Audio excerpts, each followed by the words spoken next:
ಈಗ ಟಾಪ್ 5 ಅಲ್ಲಿ ನಿಮ್ ಪ್ರಕಾರ ಮನೆ ಒಳಗಡೆ ಇರೋರಲ್ಲಿ ಯಾರ್ಯಾರು ಸರ್ ಅಂತ ಅನ್ಸುತ್ತೆ? ಸರ್ ಹನುಮಂತು, ಧನರಾಜು, ತ್ರಿವಿಕ್ರಮ್, ಮಂಜು, ರಜತ್. ಓಕೆ. ಸೊ ಹುಡುಗಿಯರು ಯಾರು ಬರಲ್ಲ ಅಂತ ಹೇಳ್ತೀರಾ ಹಾಗಾದ್ರೆ? ಆತರ ಏನ್ ಅನ್ಸಲ್ಲ ಸರ್. ಭವ್ಯ ಫುಲ್, ಯಾಕಂದ್ರೆ ಇದ್ರಲ್ಲಿ ಟಾಸ್ಕ್ ಅಲ್ಲಿ ಫುಲ್ ಅವರು ಸ್ಟ್ರಾಂಗ್ ಇದಾರೆ. ಸರ್ ಟಾಸ್ಕ್ ಅಲ್ಲಿ ಸ್ಟ್ರಾಂಗ್ ಇದ್ದಿದ್ ಮಟ್ಟಿಗೆನೆ ಅದು ಆಗಲ್ಲ ಸರ್. ಯಾಕಂದ್ರೆ ಮನೆಯ ವ್ಯಕ್ತಿತ್ವದಲ್ಲಿ ಇರ್ಬೇಕು ಅಷ್ಟೇ ಮುಖ್ಯ ಸರ್.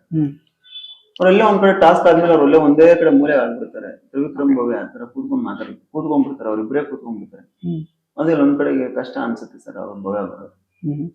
ನಿಮ್ ಪ್ರಕಾರ ಯಾರು ಗೆಲ್ಬೇಕು, ಬಟ್ ಯಾರು ಗೆಲ್ತಾರೆ? ಸರ್ ಹನುಮಂತ ಗೆಲ್ಬೇಕು, ಹನುಮಂತನೇ ಗೆಲ್ತಾನೆ ಸರ್. ಅವ್ರು ಗೆಲ್ತಾರೆ. ಓಕೆ, ಕಾನ್ಫಿಡೆನ್ಸ್ ಇದೆ ನಿಮ್ಗೆ.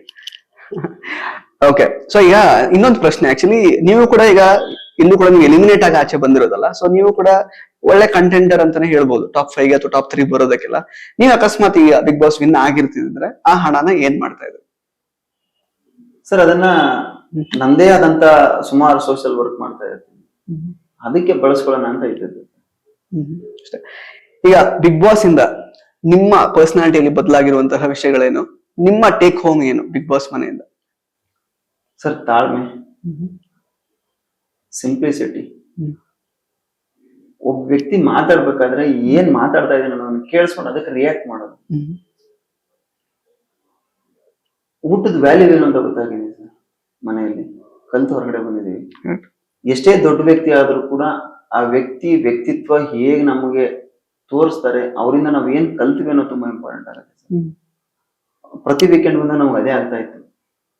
ಅಂತ ದೊಡ್ಡ ವ್ಯಕ್ತಿ ನಮ್ಮನ್ನ ಕುಣಿಸಿ ಮಾತಾಡ್ತಾ ಇದಾರಲ್ಲ, ಅವ್ರು ನಿಂತ್ಕೊಂಡು ನಮ್ಮನ್ನ ಮಾತಾಡ್ತಾ ಇದಾರಲ್ಲ,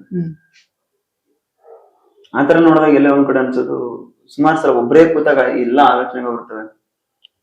ಬರ್ಬೇಕಾದ್ರೆ ನೀವು ಬೋರ್ಡಿಂಗ್ ಪಾಸ್ ತಗೊಂಡ್ ಬಂದಿದ್ದೀವಿ, ಯಾವ ಕ್ಷಣಕ್ಕಾದ್ರೂ ಫ್ಲೈಟ್ ಬರ್ಬೋದು, ಹತ್ತು ಹೋಗ್ತಾ ಇರ್ಬೇಕಾಗುತ್ತೆ.